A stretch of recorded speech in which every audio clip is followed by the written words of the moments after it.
Hey guys, and welcome back to my channel. I'm Josie, aka the Ex-Plant Eater, and I am so excited today because I hit a milestone. I got to 1,000 subscribers. I know I'm a little above that now, but thank you guys so much. I wanted to make a video today basically to say thank you, and also to tell you, if you haven't seen my interview yet with Steak and Butter Gal, it is up on her channel. It came out yesterday, and the influx of support since then has been insane, and it's so appreciated. So if you are over here from her channel, I just want to say thank you so much. And to everybody else who found me organically or from Instagram, thank you guys as well. I appreciate the support so much. I did launch my Patreon. Absolutely no pressure to anybody to subscribe to it. Really, right now, the point of it is going to be for anybody who has a specific question that they want me to answer, that they might want like personalized support for. Definitely go to my Patreon and utilize the messaging on there to contact me. I try my best to get back to all of my messages on Instagram, but I do work a full-time job, so I don't always get the chance to see all of my messages. So again, if you want to utilize that and become a patron, I will be shouting every single one of you out in my future YouTube videos, and I will be posting exclusive content on there. I want to start doing reaction videos, and I plan to put PDFs of now what I eat in a day, because a few people have expressed some interest in that, so you'll be able to download them on there.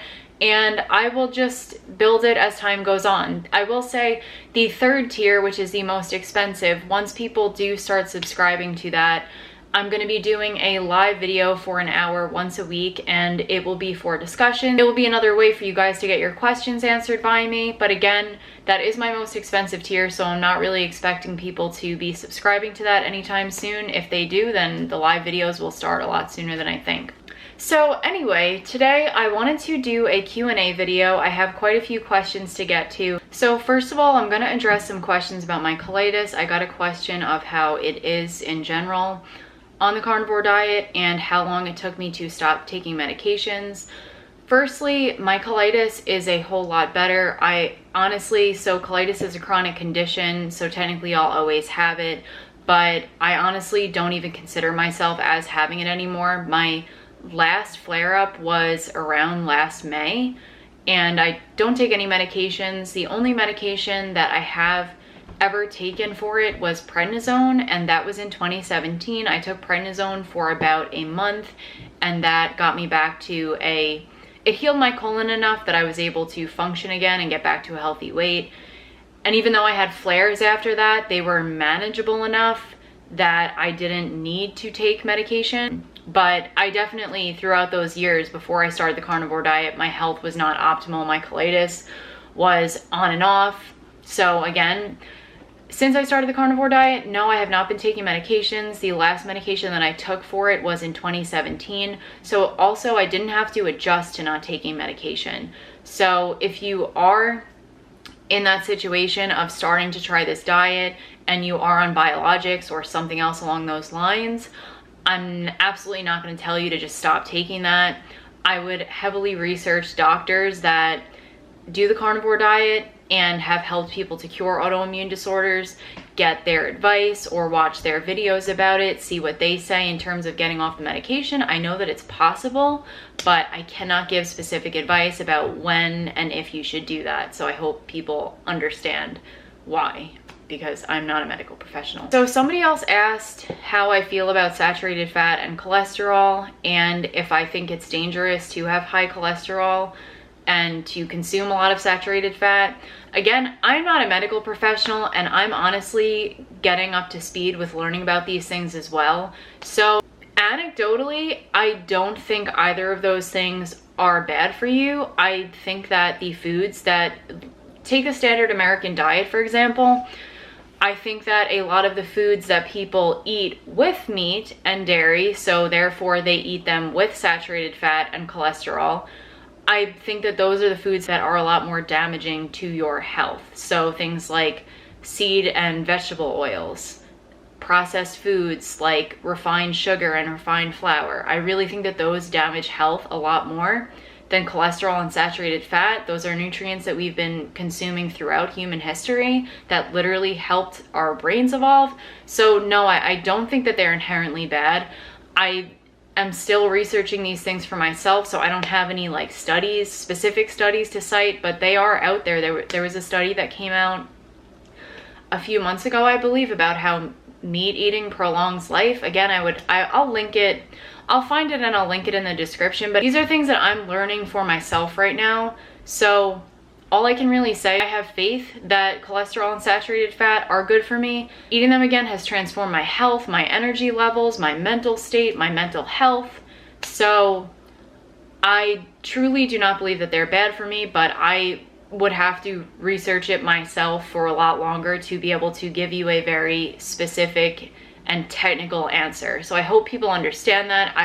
If people are interested, I will make a video about it in the future after I have the time to research it. But if you do want to research it in your own time, I would definitely recommend doctors like Ken Berry, Carnivore MD, Paul Saladino, Anthony Chafee. All of them have in-depth videos talking about why cholesterol and saturated fat are not bad for you. So I would start there. So again, I'm sorry that that's not a more helpful answer, but just anecdotally, I know that those foods have only improved my health. Okay, so somebody asked if I went carnivore overnight or if it was gradual.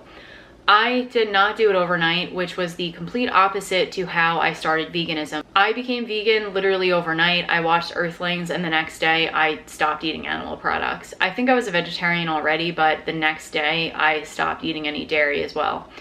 So I was not like that with carnivore. I stopped being vegan last May and gradually reintroduced animal foods, and through about a 6-month period I reintroduced them, and by the end of that 6 months I had found out about the carnivore diet and had learned enough about it that was when I was ready to reduce the plant foods in my diet. Like I was comfortable enough reducing them to try the carnivore diet. So essentially, I'll give you a timeline. Last May I reintroduced bone broth towards the end of the month. That went really well. My digestion started improving. Even my skin started improving a little bit. About 2 weeks later, I was like, you know what? Clearly this is helping me. Clearly this is improving my health. By that logic, animal foods have to be okay to consume. I was not on the level yet of I'm only gonna eat animal products, obviously. I was still kind of afraid to eat them. And taking this step was a big deal for me at the time. So after about 2 weeks, I introduced eggs and fish. That went really well. I was really afraid of how my digestive system would handle reintroducing them. Literally nothing happened, bad at least. My body, it felt as if I never stopped eating those foods in terms of digestive issues. I know, I'm not gonna say if you were vegan, you're not gonna have any digestive issues from reintroducing foods. I can't claim that for anybody else. And the state of your microbiome could potentially get a little aggravated because of not having the digestive enzyme it needs, because of not having to digest those foods in a long time. But I can personally say that I was not affected badly at all when I reintroduced eggs and fish. It felt as if I'd never stopped eating them. After I ate them, I would not have even known that I'd eaten because they caused no upset. So my body, if anything, handled them better than it would have handled like if I'd eaten a bowl of salad or something. So it went really well when I reintroduced eggs and fish.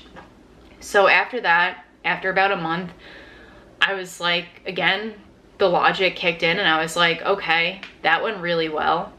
Maybe I should start eating chicken and turkey again. And I reintroduced those foods. That again went really well. And at that point, this was about probably like August, September.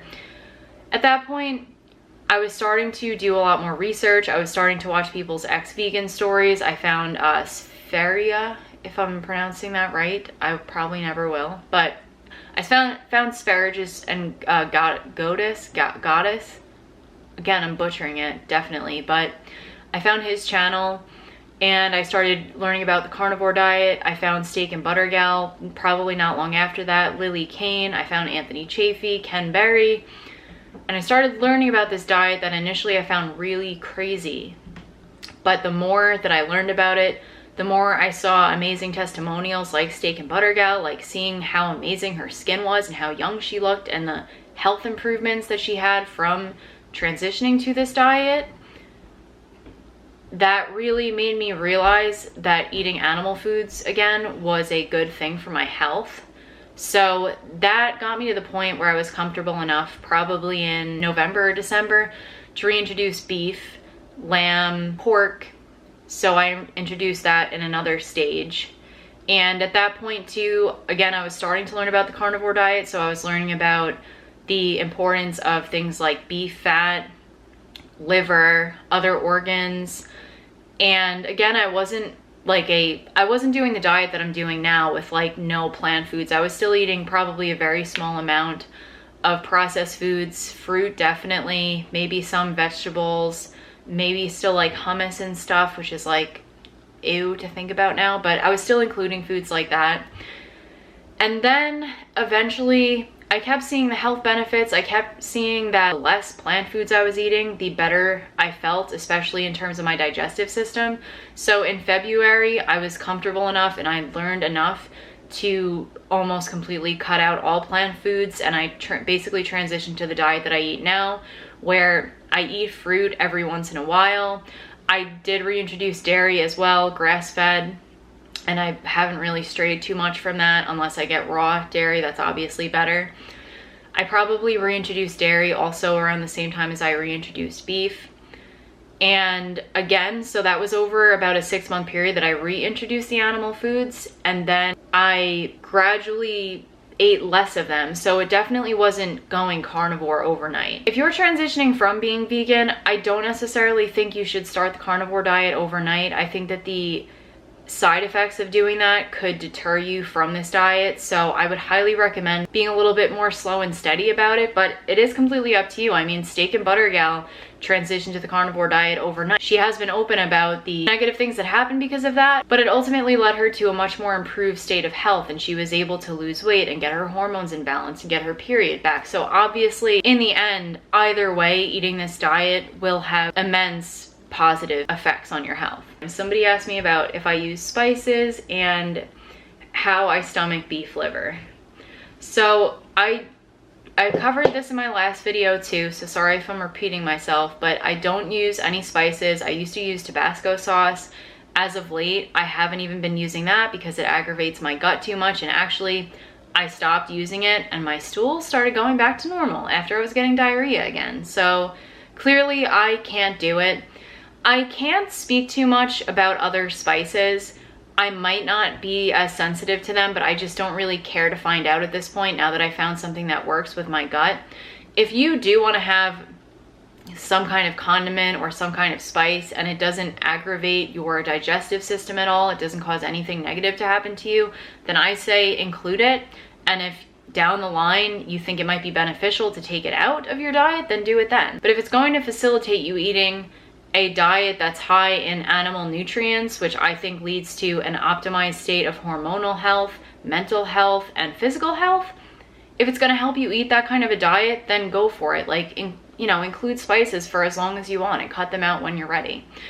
Beef liver, I had a hard time with liver too at first. I still don't eat it very often because the taste does kind of turn me off. I haven't tried this yet, but I have heard the tip to freeze the liver and eat it like that, like cut up into little cubes. That's again completely up to you if you want to eat it like that. I still have to try it. Otherwise though, I fry it in butter, and I'm not completely turned off by the taste, so I can eat it that way. It kind of just tastes like regular beef to me, but there's this very tiny aftertaste that does turn me off a little bit, I can't lie. So I don't eat it very often. I eat it probably once every 2 weeks or so. So, if you can just start incorporating a little bit of it, it's good. Especially if you're not incorporating fruit, it is good to incorporate liver, I believe, because of vitamin C, and it just has a lot of other nutrients that your body needs. So it's basically a superfood. It's great. But again, I wouldn't force yourself to eat something that you're really turned off by when you are transitioning to this diet, because then it's just going to turn you off in general. Somebody asked me what my blood type is. I'm going to address this really quickly because I've had so many people ask me this. I do not know. I do not remember. I know a lot of people have pointed out to me that I'm probably the O blood type, because apparently O does really well on the carnivore diet and eating like a highly animal-based diet. I do not know. I wish I did. I have to like call my doctor or the last place I got blood work done and find out, but at this point I don't know. If people are curious about what I'm talking about though, because I know some people aren't familiar, there's a theory that depending on your blood type, you might do better on an animal-based diet versus a plant-based diet.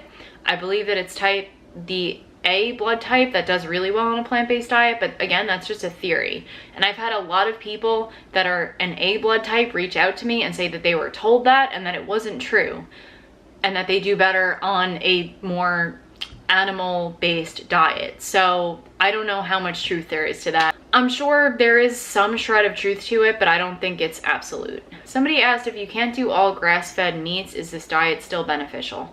Yes, absolutely. I've seen some people make a pretty good case against why we shouldn't eat conventional meat. But if it's all you can afford, I don't think eating a bowl of beans instead of a burger that happens to just not be organic is better, if that makes sense. I think that there are still a ton of bioavailable nutrients in regular beef, but the only downside is probably the glyphosate content. I really don't know all the technicals about this stuff yet, and I am still learning, but absolutely this diet is still beneficial if you can only afford conventionally raised beef and, you know, meat products. Somebody asked, are coconut aminos good to replace soy sauce, yes or no? So I definitely think coconut aminos are better. I honestly have never had coconut aminos, so I don't know how they compare in terms of taste, but I did look it up when I saw this question, and just on the ingredients alone and the fact that there's no soy in coconut aminos, I think it's a lot better. And if you are gonna have a condiment, I would definitely have that over soy sauce. I would 100% recommend not having any soy in your diet at all. So again, I think that coconut aminos are better. How much do I spend in a day on food? So when I go grocery shopping, I probably go about once a week, and I spend like 80 to 100 bucks. So I will literally do the math right now. Probably roughly $15 a day. Okay, so somebody asked me what made me go vegan initially, and at one point did I realize it wasn't healthy. So when I was around 12 years old, I remember I was starting to become more health conscious. I remember sitting in class, in my health class. I remembered learning about these diseases that people were getting in increasing numbers, like cancer, diabetes, heart disease, and learning that diet did influence that, and that the standard American diet was unhealthy. And that was starting to scare me. Even back then when I was like 12 years old, I was starting to become more health conscious and realize that food had an effect on my health, on the internal health of my body. So around that time too, I was a little bit heavier than I am now. I was in no way fat, but I had body dysmorphia from being chubby as a kid and being made fun of. So I perceived myself to be a lot bigger than I actually was, and I decided I want to lose 20 pounds. So I ended up becoming way too obsessed with losing weight, and it became this almost addictive thing, and I ended up developing anorexia. This was again when I was like 12, 13 years old, and I went through about a 6-month period where I was eating like next to nothing every day. I wasn't vegan or anything, but I was eating like I got down to like eating 300 calories a day. And one day I went to the doctor with my mom. My mom knew that I was really not okay. And my parents kept telling me I needed to eat. I didn't want to listen. I wanted to keep losing weight. At this point, I'd lost about 50 pounds. So I was like 85 pounds. And I went to the doctor finally with my mom, and the doctor told me that my heart would stop if I didn't start eating again, and it woke me up. That was the first time I woke up from doing something incredibly damaging to my health.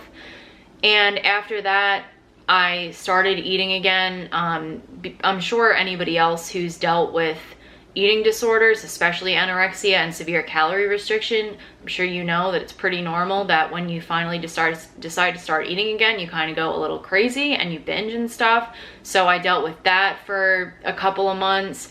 I got back to a normal weight, probably around the weight that I am now.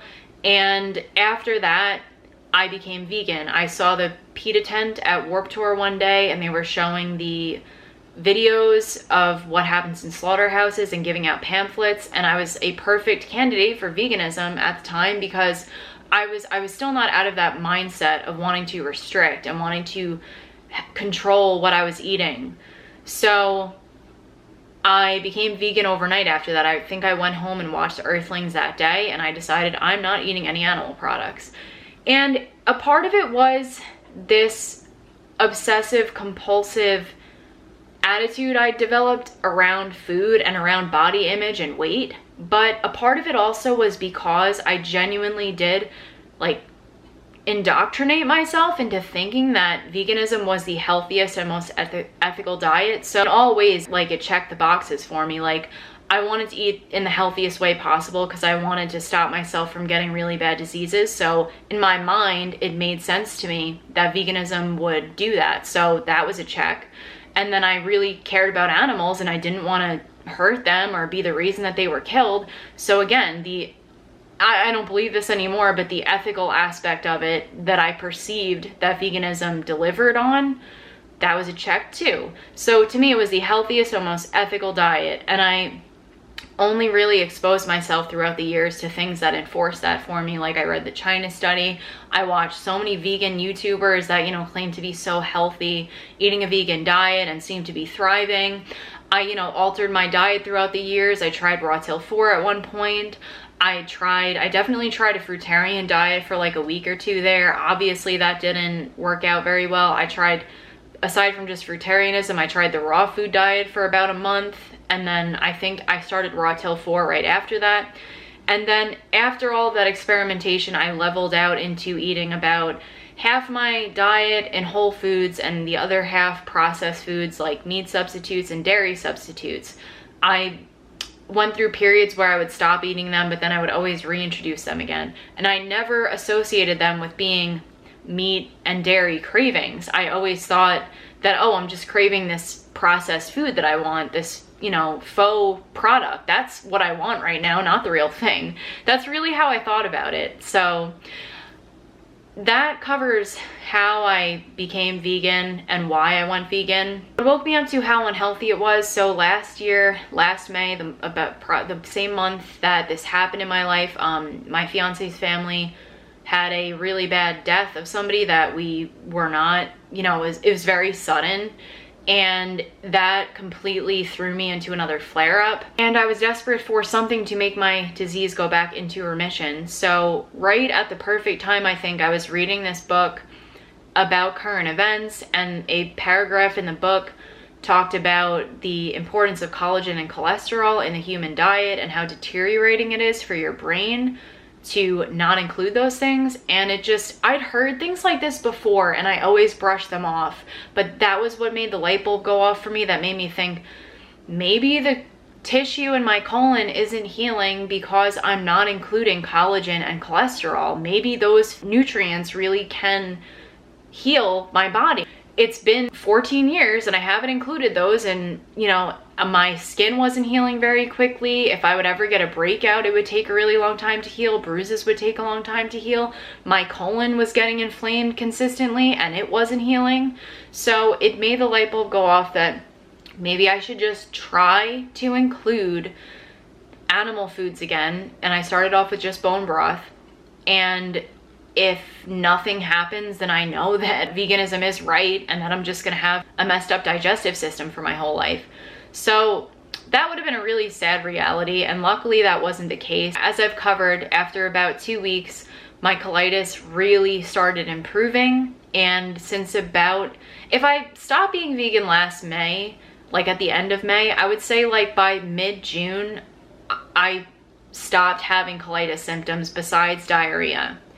But the diarrhea, when I was in like a bad flare, I would have diarrhea multiple times a day. The diarrhea went down to having it only once a day. So it was just, the nature of it was completely different. It had improved drastically.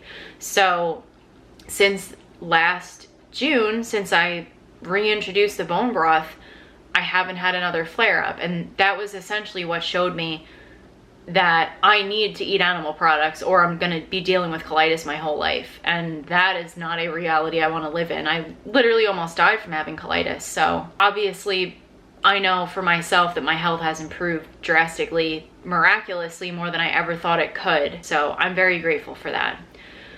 Okay, so that was a long-winded answer to this question. This is going to be the last question. Somebody asked, how has mine and my fiance's libido changed with the carnivore diet? Without getting too into detail, it's went up a lot. It is a lot healthier.